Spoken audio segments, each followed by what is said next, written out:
ନିରୋଳାରେ ବସି ଲେଖେ ମୁଁ କବିତା ଜୀବନକୁ ଭାବି ସତେ ଜାଣିପାରୁନାହିଁ କିସ ଏ ଜୀବନ ଭାବିବା ପାରିବି କେତେ। ଭାବିଲା ବେଳକୁ ଦିଶିଯାଏ ମୋତେ ଜୀବନର ସବୁ ଦୃଶ୍ୟ।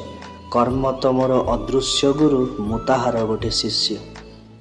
ଲେଖନୀଟି ମୋର ଅଟକି ଯାଇଛି ଭାବନାର କାଳି ଶେଷ। ସମୟ ସମୟ ପରିସ୍ଥିତି ଏଠି ବଦଳାଏ ତାର ବେଶ।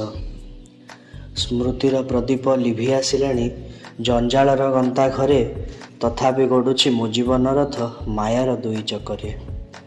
ଧର୍ମ ହିଁ ଜୀବନ, ଜୀବନ ହିଁ ଧର୍ମ, ଏହା ହିଁ ତ ଧ୍ରୁବ ସତ୍ୟ।